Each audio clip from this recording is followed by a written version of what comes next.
साथियों, आज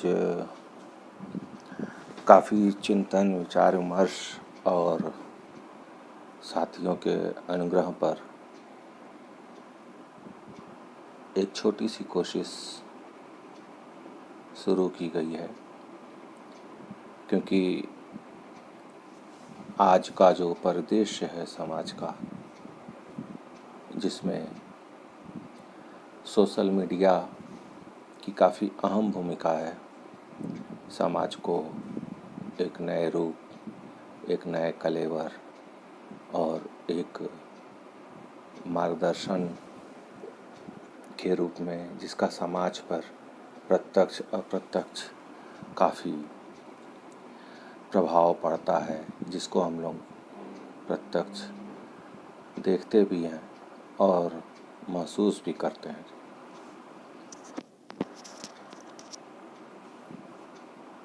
परिस्थिति ये है कि आज किसी भी न्यूज़ चैनल को देखिए टीवी पर, तो हर न्यूज़ चैनल किसी मीडिया ग्रुप से जुड़ा हुआ है, किसी राजनीतिक पार्टी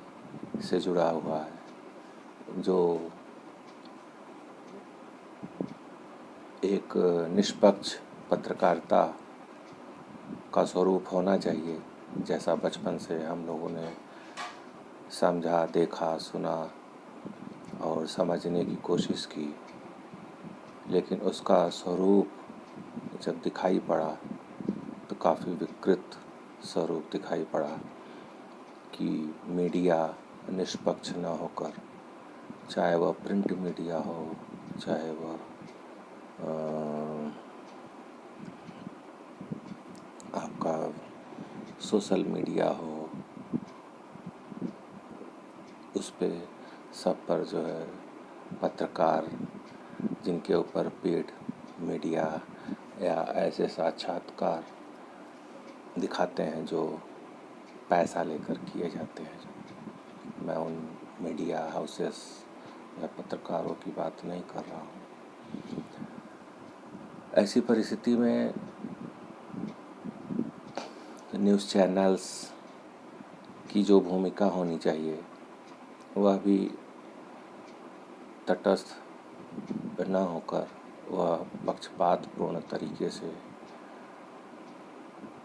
व्यक्ति या अपने व्यक्तिगत विद्वेष को साधने के उद्देश्य से निरंतर किया जा रहा है, और करते करते अपने व्यक्तिगत हितों के रूप में पत्रकारिता की जा रही है। उसका स्वरूप कितना विकृत होता जा रहा है, वह उन पत्रकारों को, मीडिया हाउसेस को ज्ञान नहीं हो पा रहा है कि वास्तव में आज की जनता क्या चाहती है या क्या उनसे अपेक्षा रखती है। समाज में पैनिक ना क्रिएट हो, समाज में समभाव हो, समाज में पैरिटी हो। अगर आप किसी एक इशू को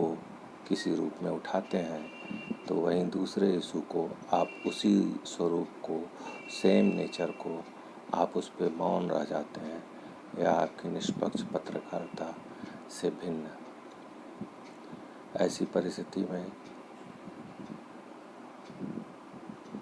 समाज के जागरूक व्यक्ति होने के कारण यह महसूस किया गया कि एक ऐसा स्वरूप बनाया जाए जिसमें निष्पक्ष पत्रकारिता का दर्शन, निष्पक्ष पत्रकारिता समाज में व्यक्ति को दिया जा सके। मुद्दे बहुत हैं, काफ़ी सोच विचार कर इस चैनल का नाम भारत व्यूज़ बाय नवीन पांडे रखा गया है। मैं अपना संक्षिप्त परिचय दे दूं। मैं डॉक्टर नवीन पांडे, मैं अध्यापक हूं पेशे से, और काफ़ी दिनों से बचपन से चाहत रही है, छात्र जीवन से जिस पत्रकार या पत्रकारिता को गरिमामय स्वरूप में देखने या समझने की कोशिश हुई, आज उसका स्वरूप देखकर मन खिन्न हुआ, तो खुद इस फील्ड में, इस क्षेत्र में आने की चाहत खुद जाग उठी कि समाज को एक सही सकारात्मक सोच युक्त एक पत्रकारिता या पर्दे के पीछे जो भी घटनाएं चल रही हैं, आपका सामाजिक स्तर पर, राष्ट्रीय स्तर पर, अंतर्राष्ट्रीय स्तर पर, आर्थिक स्तर पर, या आंदोलनों के रूप में, या जिस भी स्वरूप में है, जो भी समाज की आवश्यकता है, जैसे आज की जो सबसे महत्वपूर्ण सामाजिक आवश्यकता है, कोविड की बीमारी, दूसरा आपका चुनावों से संबंधित या राज्य सरकारों द्वारा जो है जो भी कार्य किए जा रहे हैं, उनके बारे में आपके सामने विस्तृत रूप से रखने का जो दायित्व उठाया है। आज नवरात्रि के, रामनवमी के पावन पर्व पर ऐसी उम्मीद करता हूँ कि आज के दिन से प्रारंभ करके और मैं आपको एक सकारात्मक सोच के साथ अपनी बातें रख सकूँगा, जिसको आप अपने दृष्टिकोण से मुझे अवगत कराएंगे कि मैं यहाँ त्रुटिपूर्ण हूँ या सही हूँ, गलत हूँ, और सबके विचारों का समावेश करते हुए, अपने को परिमार्जित करते हुए, शुद्ध करते हुए मैं निरंतर आगे बढ़ता रहूं, यही मेरी कामना है और यही मेरी आपसे अपेक्षा है कि आप मुझे सही रास्ते पर ले चलने के लिए निरंतर हमारी कमजोरियों को बताते भी रहेंगे। आज का जो दो महत्वपूर्ण, तीन, बल्कि कहूँ तो तीन ज्वलंत मुद्दे हैं जो हमारे भारतवर्ष, इस देश में महत्वपूर्ण है। पहला, कोविड का जो दूसरा चरण आया है महामारी के रूप में, उस पे आपसे चर्चा करनी है। दूसरा, जो बंगाल का चुनाव है, उस पे आपसे चर्चा करनी है। तीसरा, जो किसान आंदोलन है, उस पे चर्चा करनी है। आज चूँकि पहला वीडियो है, इसलिए मैं संक्षिप्त रूप से आज बंगाल के चुनाव के संबंध में चर्चा करूंगा, और कल मैं निश्चित तौर पर कोविड के दूसरे चरण के अनछुए पहलुओं और जो परिस्थिति है राज्य सरकारों, केंद्र सरकारों, जो हमारी क्षमताएं हैं, जो हमारे सरकारों द्वारा कार्य किए जा रहे हैं, या उनकी जो गलतियां हैं, जो उनको करना चाहिए, जो और कर सकते हैं, उसके बारे में डिटेल से विश्लेषण करेंगे। तीसरा बिंदु जो किसान आंदोलन है, उस पे भी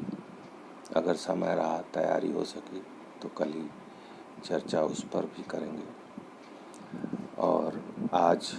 जो प्रमुख विषय है वह है बंगाल का चुनाव। बंगाल का चुनाव देखने या उसके संबंध में देर से मैं वीडियो बना रहा हूँ। काफ़ी दिनों से मन था कि शुरुआत से ही जुड़ूं। हमारे लोग वहाँ पर जुड़े हैं, काम कर रहे हैं, और भी जो परिचित इष्ट मित्र, सबसे चर्चा करके फीडबैक, सारी चीज़ों का वो लेता रहा हूँ और काफ़ी सक्रियता से जुड़ा रहा हूँ। बंगाल के चुनाव की चर्चा करने से डिटेल अब आपको प्रतिदिन एक वीडियो बंगाल के चुनाव पर देता रहूँगा, हर चरण के। लेकिन आपको आज सिर्फ बंगाल की परिस्थिति आज़ादी के समय से लेकर बंगाल के लोगों द्वारा झेला गया डंस आज़ादी के समय से आज तक का, प्लस 5वें चरण के चुनाव तक की पूरी एक संक्षिप्त रूपरेखा आपको बताने की कोशिश करूँगा। उम्मीद है कि आपको मेरी बात समझ में और पसंद भी आएगी। साथियों, बंगाल आज़ादी के पहले बंगाल ने उस समय भी डंस झेला, और आपको ज्ञात है कि पहले भारत की राजधानी कलकत्ता हुआ करती थी अंग्रेज़ों के समय में, जिसको 1911 में हटाकर दिल्ली कर दिया गया। बंगाल की जो राजनीति है वह एक दुर्भाग्यपूर्ण ऐसी राजनीति रही है कि जिसने रक्त रंजित राजनीति को ही देखा है आरंभ से, आज़ादी की लड़ाई से लेकर, और डायरेक्ट एक्शन का भी सबसे ज़्यादा प्रभाव बंगाल ने ही झेला है।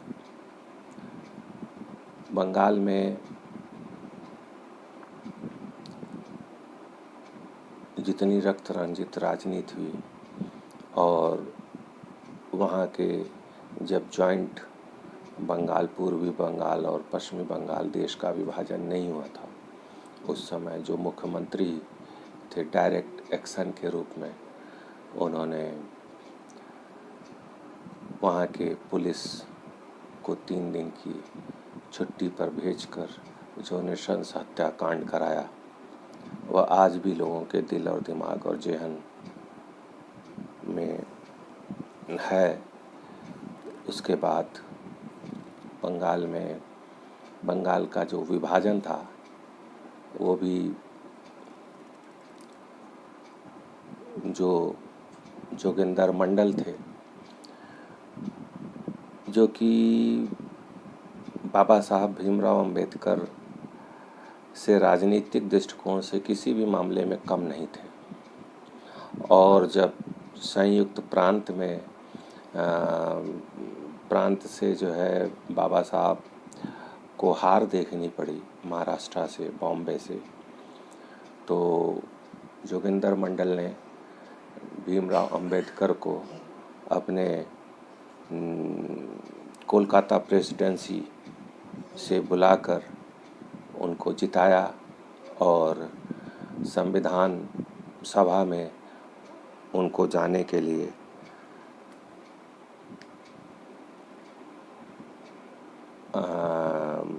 उम्मीदवार बनाया। अन्यथा अगर जोगिंदर मंडल ने बाबा साहब को कोलकाता प्रेसिडेंट से नहीं चुनाव लड़वाया होता तो नेहरू की साजिश सफल हो जाती, और बाबा साहब जैसा राष्ट्रभक्त कानूनविद आज हमारे संविधान के प्रारूप समिति में नहीं पहुंच पाता। इसमें जोगिंदर मंडल की बहुत बड़ी भूमिका थी। जोगिंदर मंडल बंगाल की राजनीति में एक बहुत बड़ी ताकत थी,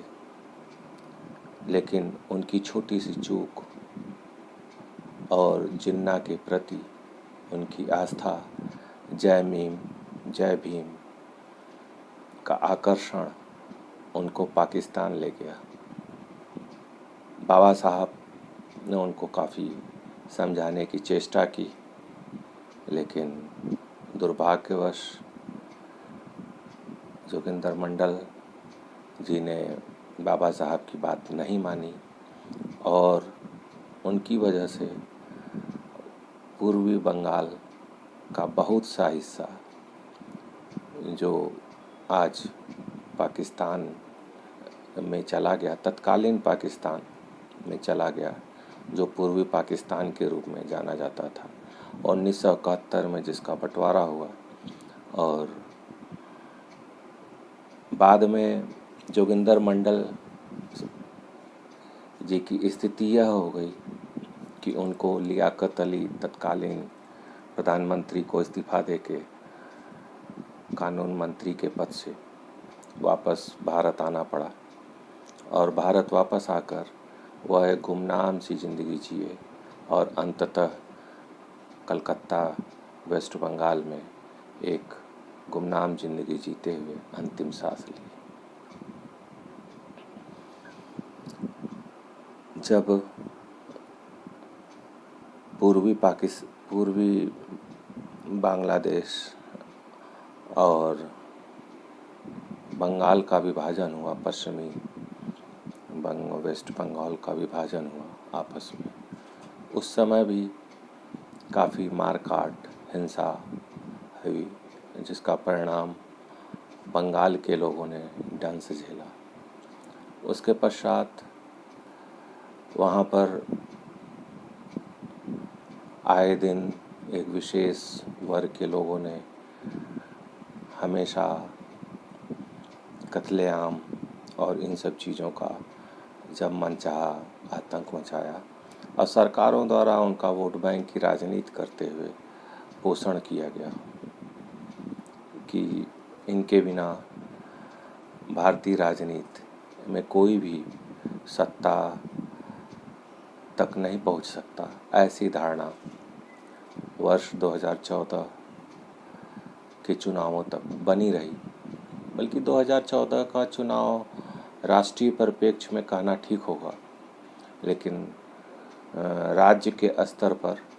यह धारणा 2001 गुजरात एक ऐसा मॉडल था कि जिसमें वर्ग विशेष के बिना वोट के भी सरकार बनाई गई और काफ़ी सफलतापूर्वक काम की। उसी का प्रयोग राष्ट्रीय स्तर पर 2014 में देखा गया, जिसमें बहुसंख्यक वर्ग ने जो है भाजपा को अपना मत दिया और पोलराइज हुए और परिस्थितियों में, और 2019 के चुनाव में उससे भी प्रचंड बहुमत के साथ भाजपा को मत दिया।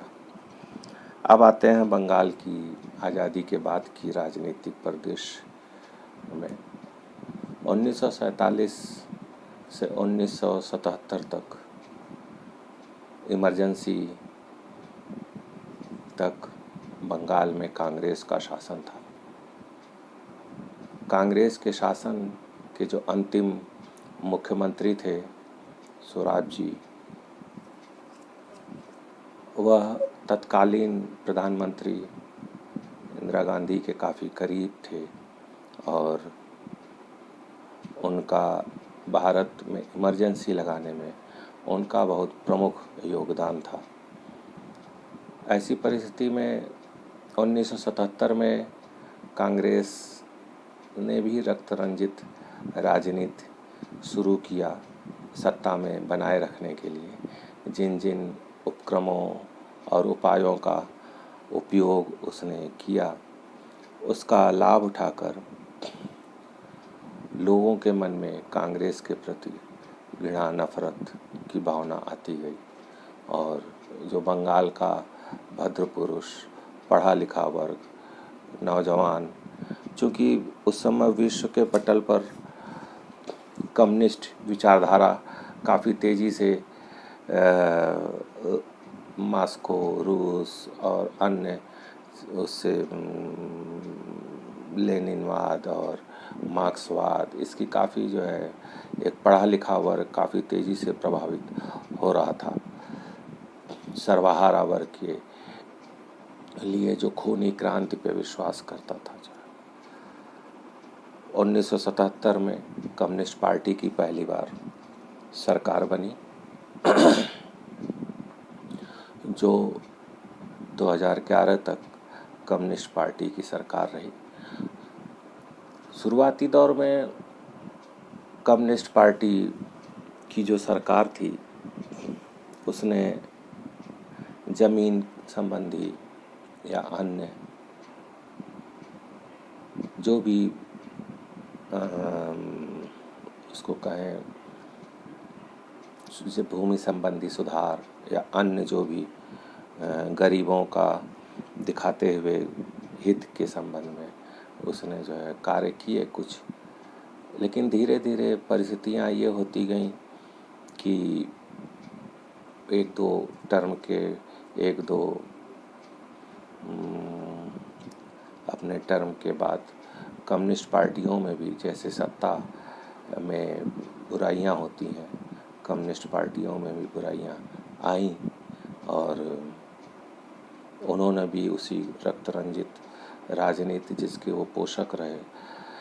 यहाँ यह महत्वपूर्ण है बताना कि भारत में जो नक्सलवाद का प्रारंभ हुआ, नक्सलबाड़ी जो स्थान है वह भी पश्चिम बंगाल में है और वहीं पर इसकी शुरुआत हुई नक्सलबाड़ी की। आज पूरे उसी की शुरुआत से बंगाल, झारखंड, बिहार और आपका उड़ीसा और छत्तीसगढ़ और आंध्र प्रदेश जो लगे हुए थे, इन सब जगहों पे नक्सलवाद ने काफ़ी अपना स्वरूप गहरा किया और जिसकी वजह से और जो हिंसा की राजनीति में विश्वास करते थे। कम्युनिस्ट के शासन में सबसे बड़ा प्रभाव, क्या दुष्प्रभाव कहना चाहिए उसको, यह रहा कि जो हिंसा की राजनीति वो करते ही थे, खूनी राजनीति करते ही थे, साथ में ऐसी यूनियन हर जगह छोटे छोटे उसमें शुरू किया गया, धन वसूली का काम शुरू किया। उन लोगों ने हर चीज़ में उन्होंने पैसे वसूली का कि धीरे धीरे बंगाल में उद्योग धंधे मेरे ख्याल से उस समय करीब 250-300 छोटी बड़ी कंपनियां, फैक्ट्रियां चलती थीं जो धीरे धीरे बंद हो गई और आज की तारीख में बंगाल में कोई उद्योग धंधा नहीं है, जिसका जो सबसे बड़ा कारण रहा है वह यूनियन। क्योंकि मैं काफ़ी बार वहाँ जाने का अवसर जो मैंने बातचीत से पाया, जो समझा वहाँ पे कि वहाँ पर जो हिंसा की राजनीति थी और जो राज्य सरकार द्वारा अपराधियों का संरक्षण किया गया, हिंसक प्रवृत्ति के लोगों को पाला पोसा गया अपने सत्ता में बने रहने के लिए, वोट बैंक को बनाए रखने के लिए। और ऐसी परिस्थिति में जो वहाँ पे उद्योग धंधे थे वह ख़त्म होते गए धीरे धीरे। जो एक बंगाल में लोग नौकरी के लिए जाया करते थे वह धीरे धीरे वहाँ जाना बंद हो गए और ऐसी परिस्थिति में जो बंगाल का प्रति व्यक्ति कैपिटा इनकम भी रहा वह भी धीरे धीरे गिरा, कम हुआ और जो लोगों का पलायन महाराष्ट्र या अन्य क्षेत्रों में ज़्यादा हुआ कलकत्ता के बजाय। कम्युनिस्ट भी मेरा आज की परिदृश्य में देखकर मानना तो यही है, जब राजनीति को छात्र जीवन से हम लोगों ने समझना शुरू किया तो कम्युनिस्ट विचारधारा, लेफ्ट जिसको कहा जाता था और राइट जिसको आरएसएस और इन सब को कहा जाता, तो मध्य मार्गी पार्टी के रूप में कांग्रेस व अन्य दल काम करते थे। जो है कम्युनिस्ट विचारधारा की हिंसा और आपराधी पृष्ठभूमि को देखते हुए, चूंकि वह गोली बंदूक पर ही विश्वास करते थे, उसको देखते हुए वहाँ पर लोगों के पास कोई विकल्प नहीं था। ऐसे में ममता बनर्जी अपने यूथ विंग के माध्यम से आगे बढ़ी कांग्रेस में, और कांग्रेस ने उनको काफ़ी प्रश्रय दिया, आगे बढ़ाया यूथ विंग। लेकिन कांग्रेस धीरे धीरे चूँकि 34 साल तक बंगाल में शासन रहा कम्युनिस्ट पार्टी का, और कांग्रेस की जो मुख्य राजनीति थी वह केंद्र की राजनीति में ज़्यादा उसका इंटरेस्ट था, और धीरे धीरे उसने अपने को बंगाल की राजनीति में न्यूनतम स्थिति में पाने पर वह अप्रत्यक्ष रूप से उसने बंगाल की राजनीति में कम्युनिस्ट विचारधारा से समझौता कर लिया। शायद उस समय तत्कालीन केंद्र की राजनीति की व्यवस्था भी रही होगी, जिसमें उनसे कई बार समझौता करके सरकार बनानी पड़ी केंद्र में, और या अन्य मदद के लिए कम्युनिस्ट पार्टियों का मदद लेना पड़ता था कांग्रेस को। इसलिए बंगाल की राजनीति से उसने अपने को बहुत लाभ लेने की कोशिश नहीं की, या अपने को खड़ा करने की कोशिश नहीं की कांग्रेस ने बंगाल में कम्युनिस्ट पार्टियों के आगे। ऐसी परिस्थिति में ममता बनर्जी का जो तेवर था, जो योग्यता थी, ममता बनर्जी को घुटन महसूस होने लगा, और उन्होंने कांग्रेस पार्टी को छोड़ते हुए एक अपनी नई पार्टी का गठन किया, ऑल इंडिया तृणमूल कांग्रेस। चूँकि जब कोई पार्टी नई बनती है तो उसके साथ जो है लोग जुड़ते हैं, एक आकर्षण होता है। चूँकि ममता बनर्जी का जो स्वभाव था वह बहुत संघर्षपूर्ण था और कम्युनिस्ट विचारधारा के टोटल अगेंस्ट था, और लोगों को लगा, बंगाल की जनता को, कि यह इस शासन से मुक्ति दिलाने में कामयाब होगी, हमको सुशासन की ओर ले जाएंगी। और उन्होंने शुरुआती दौर में उनको विश्वास दिया। केंद्र में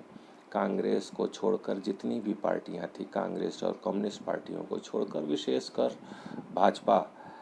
ने ममता बनर्जी को काफ़ी सपोर्ट किया, सहयोग किया, और मिलजुल कर दोनों ने चुनाव भी लड़े, बंगाल के राज्य के और उस लोकसभा के चुनाव भी लड़े शुरुआती दौर के। ऐसी परिस्थिति में ममता बनर्जी को काफ़ी संबल मिला केंद्र की एक पार्टी से। अटल बिहारी वाजपेयी की सरकार में वह रेल मिनिस्टर भी रही, लेकिन उनका जो अपना एक राजनीति करने का तरीका रहा है, अपने ढंग से चलने का, वह लोगों को परिवर्तन, कम्युनिस्ट पार्टियों से परिवर्तन के लिए तो काफ़ी अच्छा दिख रहा था, और एक विश्वास भी लोगों ने देखा उनके अंदर, उनको सपोर्ट किया, जिसका परिणाम ये हुआ कि केंद्र में 2011 में चुनाव आयोग ने इसी प्रकार 6 चरणों में चुनाव कराया, और ममता बनर्जी जिसमें बहुमत के साथ जीती। लोगों के मन में एक विश्वास था ही कि काम करेंगी, हम लोगों का अब कष्ट दूर होगा, बेरोजगारी दूर होगी, सारी चीज़ें दूर होंगी। लेकिन पर्दे के पीछे एक बहुत ही खराब चीज़ें चली, जिसका डंस वहाँ की जनता ने झेला। वह ये था कि जितने भी कम्युनिस्ट विचारधारा, कम्युनिस्ट पार्टी के जो बदमाश थे, जो गुंडे थे, जो माफिया थे, वह सब के सब तृणमूल कांग्रेस में आ गए, और उन्होंने कैडर बनाकर तृणमूल से जुड़ गए। उन्होंने फिर वही जो बल्कि कम्युनिस्ट पार्टी के साथ उससे भी वर्स्ट स्थिति में उन्होंने ममता बनर्जी को पहुंचा दिया। लोगों ने जब दोनों पार्टियों की तुलना की तो लोगों को लगा कि इससे बढ़िया तो कम्युनिस्ट पार्टी ही थी, लेकिन कम्युनिस्ट पार्टी चूँकि कमज़ोर हो चुकी थी और उसके आधे लोग घर थे, तो उनके पास कोई विकल्प नहीं था। और 2011 के बाद ममता बनर्जी ने अपने पहले 2005 साल के कार्यकाल में, पहले 5 साल के कार्यकाल में उन्होंने कुछ काम किए ठीक ठाक, ख़ास तौर से कलकत्ता शहर और उसके इर्द गिर्द। लेकिन कलकत्ता शहर के बाहर उन्होंने, चूँकि मैं एक बार गया था वहाँ पर, तो पिताजी को लिवाकर गंगा सागर, काकद्वीप और 24 परगना उस साइड जो है, तो मैंने देखा कि वहाँ पर वैसे ही कच्चे घर, तालाब, सड़कें बहुत अच्छी नहीं हैं। ऐसा लगता था कि लोगों के पास रोजगार नहीं है, झुंड के झुंड गाँव में लोग उस हिसाब से। तो लेकिन ममता बनर्जी 2016 में फिर और बहुमत से जीत कर आई। लेकिन 2016 में आने के बाद ऐसा लगता है कि वहाँ की जनता ने जैसे कोई अपराध कर दिया हो उनको जिताकर। उसका डंस लोगों को झेलना पड़ा, लोगों को काफ़ी दिक्कतों का सामना करना पड़ा, लोगों को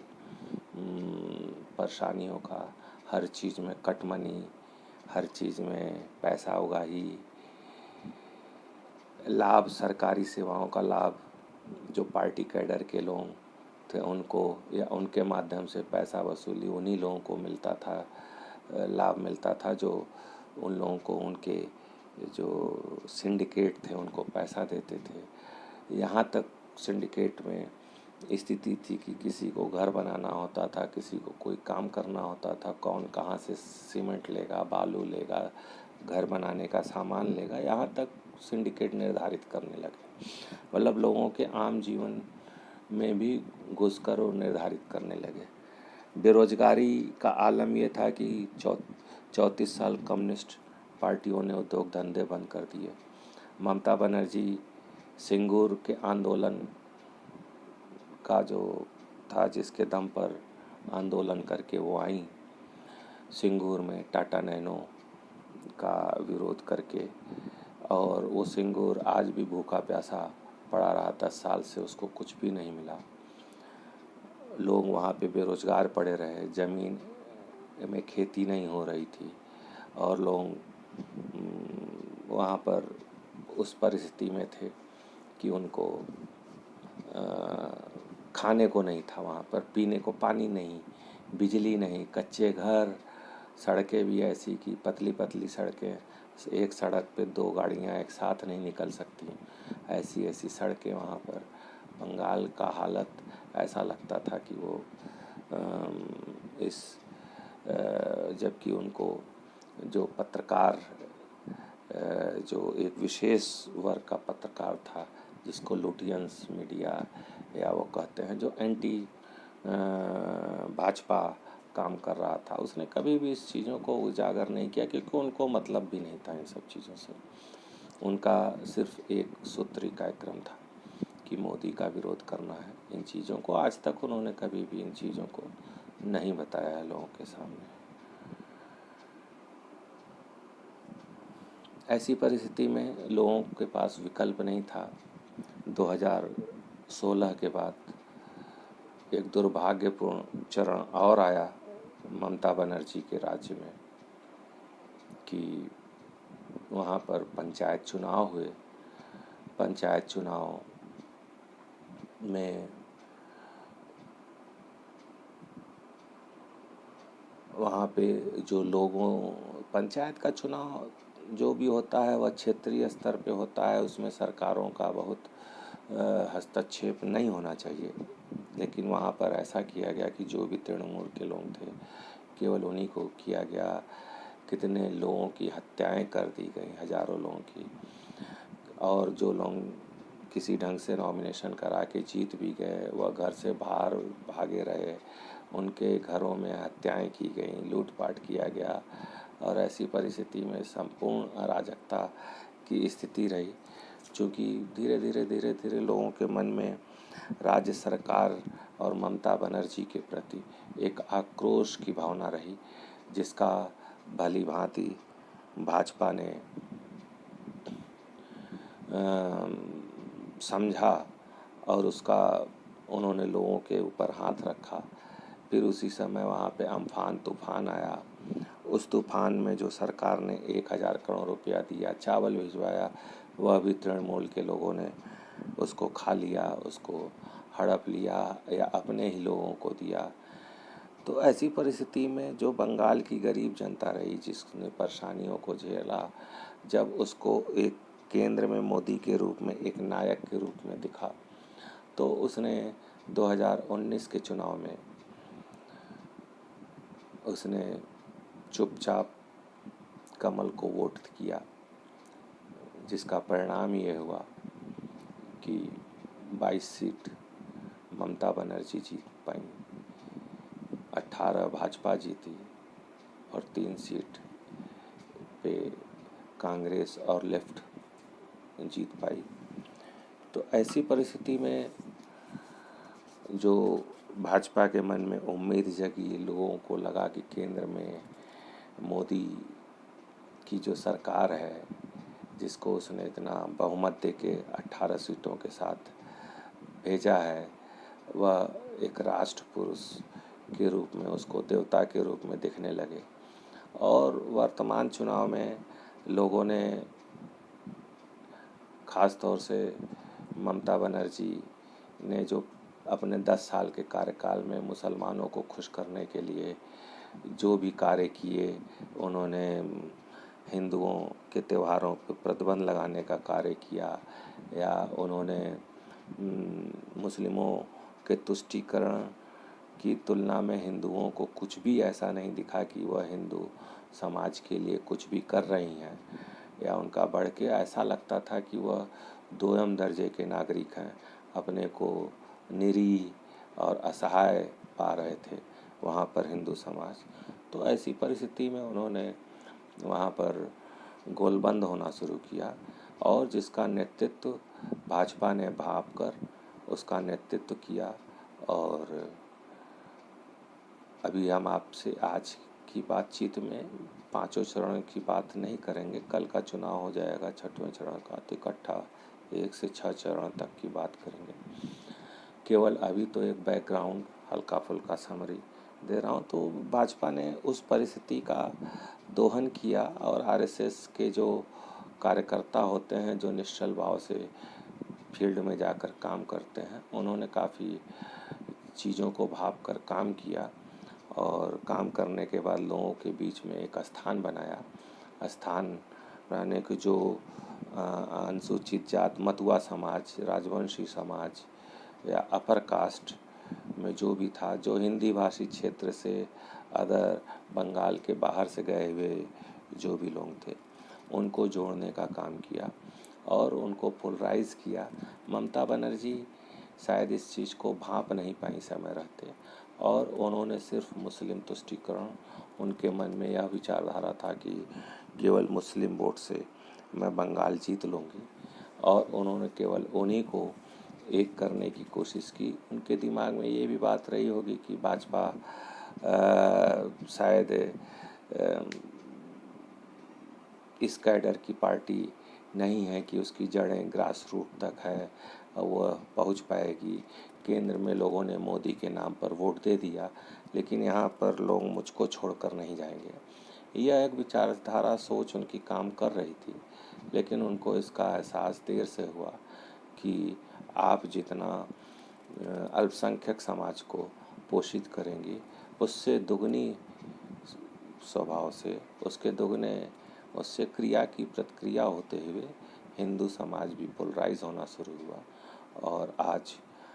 स्थिति ये हो गई है कि ममता बनर्जी अपनी सरकार गंवाने की स्थिति में आ गई है। और आज ये पहला वीडियो है, इसके बाद कल से कोशिश करूँगा कि 2 या 3 वीडियो बंगाल चुनाव, कोरोना और किसान आंदोलन पे तो ज़रूर एक वीडियो दूँ, और इसके अतिरिक्त जो भी अच्छे टॉपिक्स मिलेंगे उनमें भी एक वीडियो बनाऊँगा। और काफ़ी बातें हो गई हैं, उम्मीद है कि पहला वीडियो बना है, जो भी त्रुटि होगी उसको आगे सुधार करते हुए और भी अच्छे ढंग से। अभी तो बहुत चीज़ों का ज्ञान नहीं है मुझको, लेकिन धीरे धीरे सीखते हुए इसको और बेहतर ढंग से आपके सामने रखने की कोशिश करूँगा। इसी के साथ मैं अपनी बात समाप्त करता हूँ और भारत व्यूज़ की ओर से शुभ रात्रि, गुड नाइट, नमस्कार।